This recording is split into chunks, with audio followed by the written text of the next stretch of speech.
So, can you give us a quick 7-second introduction about who you are? Right. Can you give me a quick 7-inch?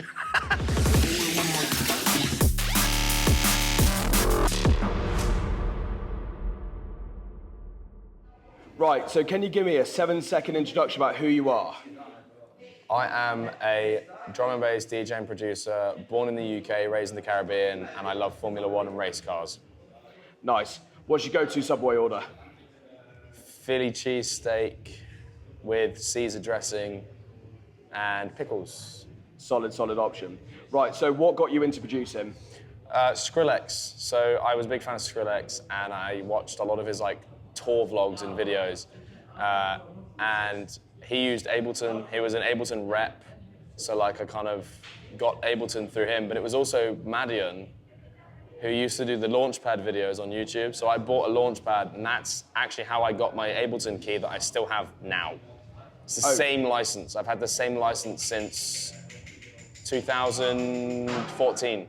100%. Yeah, I mean, just watching as well, doing the live. Sonny, if you watch this, big fan, dude. Just watching as well, doing the live production before live production was even popular. Yeah. Just mixing on one CJ and Kali MIDI on one side. Yeah. So I suppose Skrillex is going to be one of them, but who'd say are your top 3 influences? Yeah, top 3 influences. I mean, Skrillex is definitely number 1. Joyride, number 2.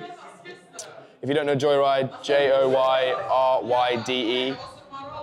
And then my third is probably, no, not you, Chuck.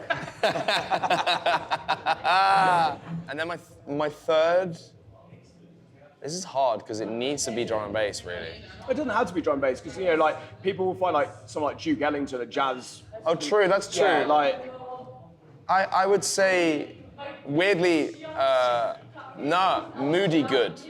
Oh. Cameraman had a little bit of an explosion in his pants over that one.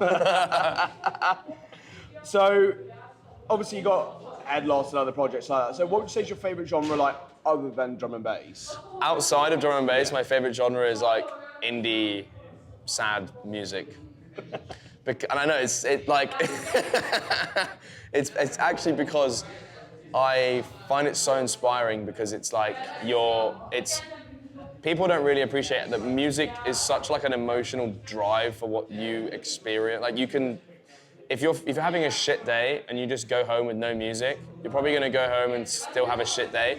But if you go home and you listen to something that sort of reflects your mood, you'll be able to sort of reason with yourself and think about it and really get through how you're feeling with the music. It might make you more upset, but it's okay to cry. So do you And it's okay to actually feel the emotion through music, and that's why I love indie music and also ambient music as well. A lot of the stuff that you'll see on TikTok and Instagram reels where it's a quote, which is relatable as fuck. And it's with the music behind that. I mean, I have Shazam as a widget on my phone so I can get these songs, and I put them in a huge playlist, and I actually listen to it when I sleep.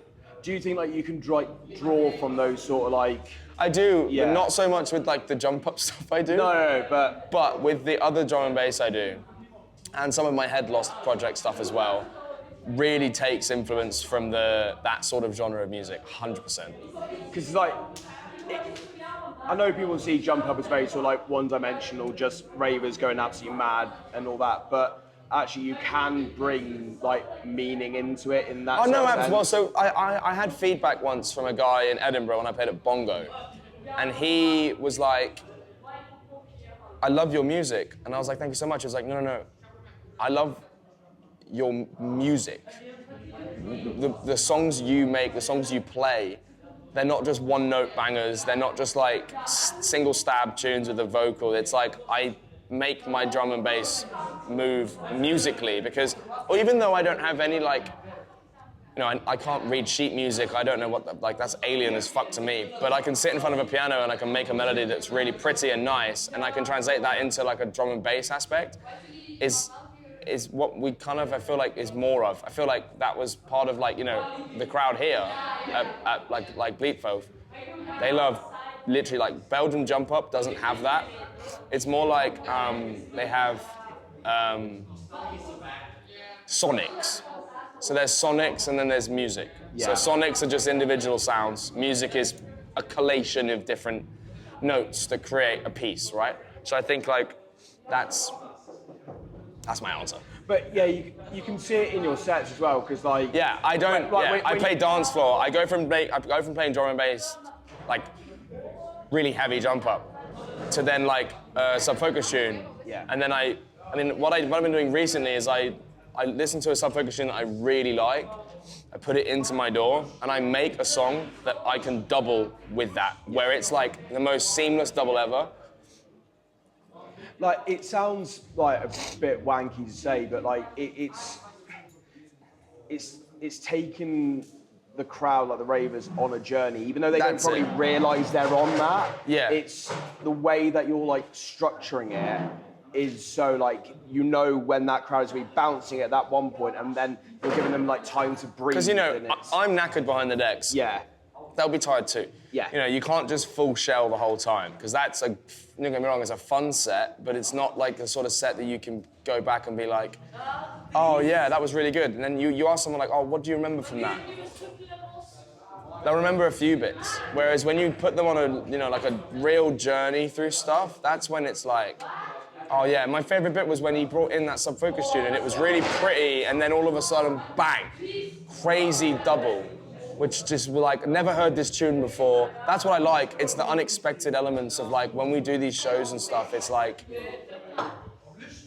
I do these shows and stuff, and they're always just like, fuck, like that double, what is that song? Like that was incredible. It's like, is it a remix? And I go, no, it's not a remix. It's a double. It's about creating as well like identifiable moments. Like, exactly. I mean, obviously because I was sat with you, which was probably a bad idea because I got sent it a lot. But like, you know, when you like first drop that ball on Road Dub and like the whole crowd just goes absolutely mental. When people go watch the sets back, they go clicking for like that moment when you're just there like, and then the whole crowd just goes mental. Well, the reason why I'm much more animated than some DJs because I did theatre before I did drum and bass. So I know that when you wanna control a crowd, you can't just be stood there and fucking, you know, being all mardy and fucking just whipping shit in. You've got to kind of give them something to, you know, they're watching you. They're not. They're watching you, they're watching the visuals, they listen to the music. Obviously, this wasn't a thing. Like, you know, 10 years ago, people never really gave a fuck about the DJ. They weren't watching the DJ, they were watching their friends, they were having a good time. It's different now. But I think my thing is like, I'm having a good time. If I'm having a good time, you're having a good time. We're having a party. That's what a rave is. It's just a glorified big party. It's like when you watch back to like the Chicago house days and like the 80s, literally, like, exactly. No one focused on the DJ whatsoever. No, they didn't. The DJ was just mate, there are some clubs that still exist where you're literally DJing and you're not even near the crowd. Yeah. It's like rig culture. You're not DJing. It's only now that we're doing stuff where the DJs are behind the rig or they're like next or on top of the rig. Normally, DJs in the fucking corner and they're all in front of the rig. They've got their faces in it, like they're gonna kiss it and make love. You know what I mean? Like, so that's the difference now is we've got to, so what I'm trying to do with me doing all the actions and the comics and shit, like I'm still mixing. Like, and there are moments where I'm doing my set and I'm thinking, I'm like, fuck, I need to stop dancing, I need to mix. So I'm a DJ, I'm not a theatre performer anymore, but there's a mesh. So what's your thoughts on like 360 sort of sets? Are you a fan of them? Will be super honest, I'm not a big fan of them.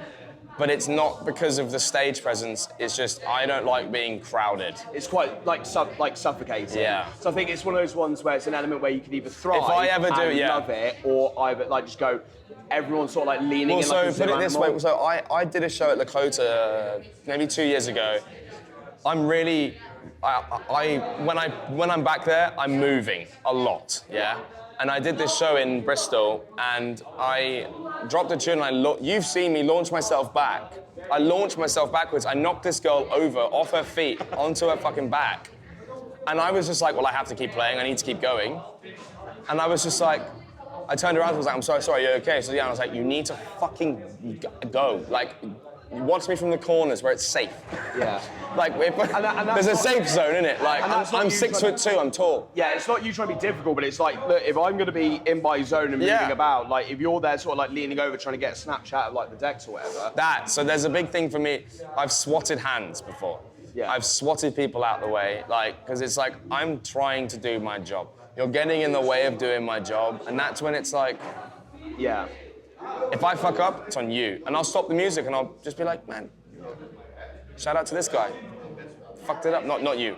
Shout out to this guy in front of me who just fucked up my whole mix. Yeah. It happened to me in Nottingham. Some girl, she didn't mess it up, bless her, but like she accidentally pressed this.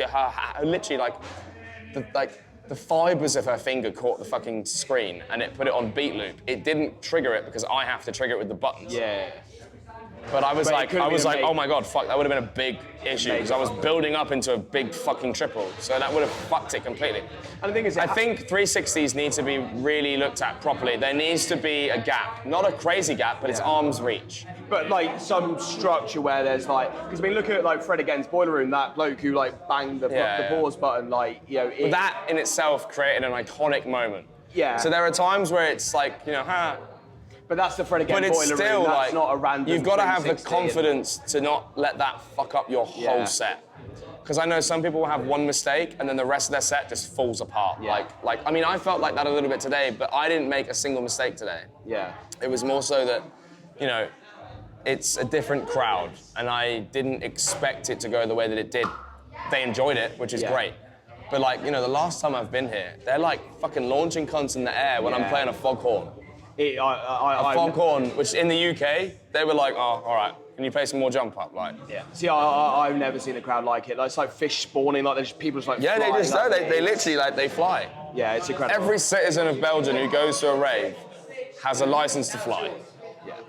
So, like, getting away from music, like, what do you get up to in your, like, when you want, like, detox? Like, I do a lot of sim racing. So I do sim racing in VR. I do, like, a lot of, like, drive simulator stuff.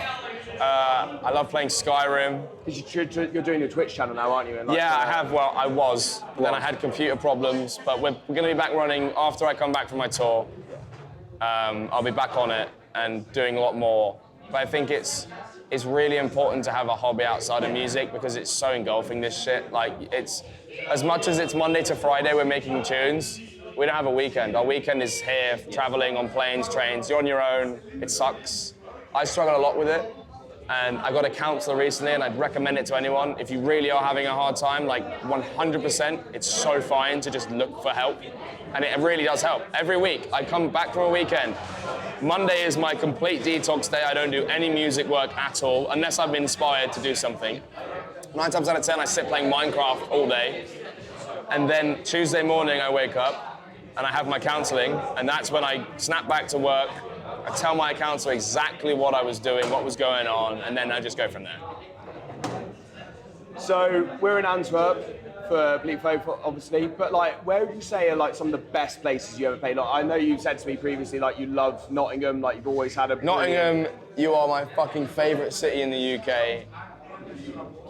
I literally I've never ever had a bad set there, ever. It was also the first place I ever did a booking with my agency. So like, you know, that was my first Invicta show, was in Nottingham, at a venue that's now closed, but it was my first time ever doing a show like that. And I remember I wore my Formula jersey. I don't ever do that shit anymore because it's like a walking advertisement for people to come and just like talk to you. And obviously I love talking to the fans, but then it's like, you know what I mean? Like sometimes it's overwhelming. You get like non-stop. non-stop. 360 thing, it's like, can be a bit suffocating where people it's when you finish, so like in Nottingham, when I finished my 360 set, well, it wasn't really 360, it was like 180.